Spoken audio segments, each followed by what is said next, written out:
Suicide prevention day. आज अखबार में न्यूज़ आई है कि भोपाल में कान्हा कुंज में एक बच्ची है 12 साल की थी। उसको उसकी दादी ने मोबाइल देखने से मना किया। लड़की को अवसाद हो गया। लड़की 12 साल की लड़की गई कमरे में टंग गई। क्या बोलेंगे आप इसको? सुसाइड? देखो साथियों, देखा जाए तो हम सभी सुसाइड बॉम्बर हैं। टिक टिक टिक हार्ट की आवाज़ चलती रहती है। बस मुद्दा यह है कि भगवान ने जब ये बम भेजे हैं संसार में, सुसाइड टाइम बम जो हम सब हैं, तो कुछ लोग क्यों एकदम चिटपिटी के जैसे एकदम यूं करके चले जाते हैं। जिन व्यक्तियों को फूटना था, सुसाइड बॉम्ब बन के फूटना था, बाहर की व्यवस्थाएं जो मानव चेतना को दबा रही हैं, उन व्यवस्थाओं को अपने साथ खत्म करना था, वो व्यक्ति कमरे में बंद होके या काट के या खा के एकदम फुस बम के जैसे चले जाते हैं। देखो साथियों, अगर हम सब सुसाइड बॉम्बर हैं तो हमारा काम है कि एकदम सही जगह पे जाके फूटना, और कुछ ऐसे फूटना कि मतलब मानव चेतना जिस कैद में बंधी है वो कैद से आज़ाद हो जाए। तो क्या कर सकते हैं? देखिए साथियों, सबसे पहली बात कि यदि मैं ये नहीं बोलता कि बाहर वाला मदद नहीं करते, बाहर वाली मदद करते हैं, वो संदेश के दूसरे पार्ट में मैं आपको बताऊंगा। लेकिन आपको स्वयं के लेवल पे क्या करना है? पहली बात, यदि स्वयं के लेवल पे कोई आपके अंदर की क्षमताओं को, जो आपका बारूद है, उसको गीला करने की कोशिश करे, तो वो आप होने मत देना। कैसे करते हैं लोग बारूद गीला? लोग बारूद गीला करते हैं गलत कहानियां सुनाकर, आपको सब्ज-बाग दिखाकर कि इस संसार में बहुत आनंद है, आओ इस आनंद को भोगें और स्वयं को बचाएं। सुसाइड बॉम्बर का काम जहां पर जाके फूटना है, वहां पर जाके मजे करना नहीं होता है, वहां पर जाके अपने बारूद को गीला होने देने नहीं होता है। सुसाइड बॉम्बर का काम होता है अपने आप को बचाए उन कहानियों से जो आपकी एनर्जी को कम करती हैं, उन कहानियों से जो कहती हैं कि हमें खुद बचना है। हम में से हर एक व्यक्ति जो खुद को बचाने की कोशिश कर रहा है, वो एक्चुअली छोटी सुसाइड कर रहा है, फुस बम जैसा बनता चला जा रहा है। अब बात आई समाज की। आज है सुसाइड प्रिवेंशन डे, तो समाज इतने पोटेंशियल वाले व्यक्ति जिनके शरीर को बनने में 400 हाइड्रोजन बम जितनी ऊर्जा, जो बम फूटने से जितनी ऊर्जा निकलेगी, उतनी ऊर्जा का उपयोग करके एक शरीर का गठन हुआ है साथियों।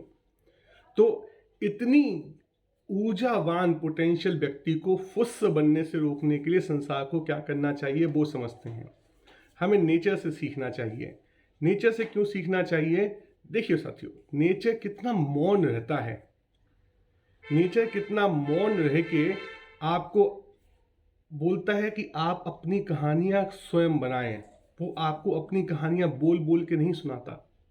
उसी नेचर से सीखकर हमारी सरकारों को चाहिए कि हमें कहानियां ना सुनाए, हमें वो मूल बताए, वो मूल्य जिसे कहते हैं वैल्यूज़ बताए, 3 4 5 वैल्यूज़, और उन वैल्यूज़ के आधार पर हम अपनी कहानियां खुद बना सकें। सरकारें ऐसी होनी चाहिए, समाज ऐसा होना चाहिए। जब सरकार मूल्य बना दे, मान लीजिए मूल्य 1, मूल्य 2, मूल्य 3, मूल्य 4, और आप इन चारों मूल्यों से मिलकर कितने कहानियां बना सकते हैं? देखिए, आप 4321 भी बना सकते हैं, 1234 भी बना सकते हैं, और ना जाने कितने इसके परमुटेशन कॉम्बिनेशन हो सकते हैं। समाज को, जो आपका समुदाय है जहाँ पे आपको रहते हो, उसको कोशिश करनी चाहिए कि जो आप कहानी बनाओ वो एक दायरे में हो जो सामाजिक हो। यदि आप उस दायरे के बाहर की कहानी बनाते हो या उस दायरे के नीचे की कहानियां बनाते हो जो असामाजिक हैं, तो समाज को आपको रोकना चाहिए। परिवारों को इन दायरों में आप कितनी बेहतरीन कहानी बनाते हैं जिससे आपका बारूद सूखे, गीला ना हो, सूखे और मजबूत बने।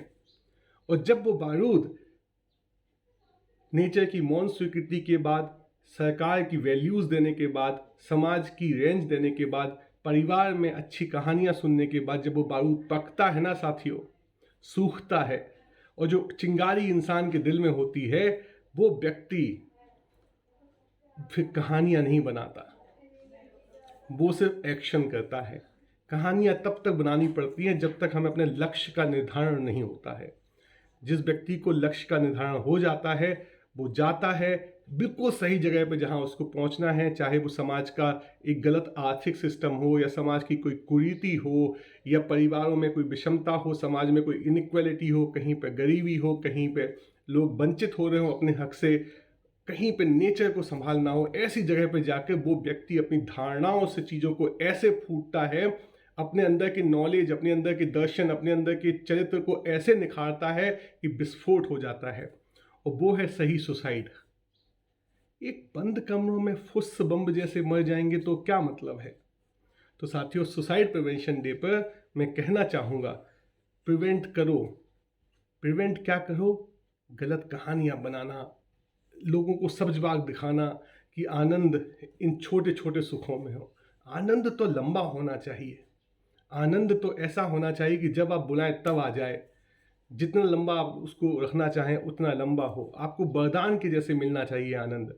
अपने आप को बचाने की कोशिश नहीं करेंगे, यह प्रण लेके, और मैं आप लोगों से अनुरोध करूंगा, आप सब भी ये प्रण लो कि हम स्वयं को नहीं बचाएंगे, हम इस व्यवस्था को बचाएंगे। स्वयं को बचाने के लिए तो हम लोग अर्जुन हैं, जिनके पांचों इंद्रियां कृष्ण के हाथों में हैं। कृष्ण बचा रहे हैं। जहां हमें नहीं पहुंचना चाहिए, वहां कृष्ण जो सारथी हैं वो हमें वहां नहीं पहुंचाएंगे। तो आज गणेश चतुर्थी भी है। आप सबसे अनुरोध है कि आज से इस शुभ कार्य का आप शुभारंभ कीजिए। स्वयं को बचाने की जो गलत प्रथा है उसको बंद कीजिए, व्यवस्था को बचाइए। स्वयं तो अमर है, स्वयं को क्यों बचा रहे हो? जो लोग स्वयं को बचाते हैं वही फुस बम बन जाते हैं।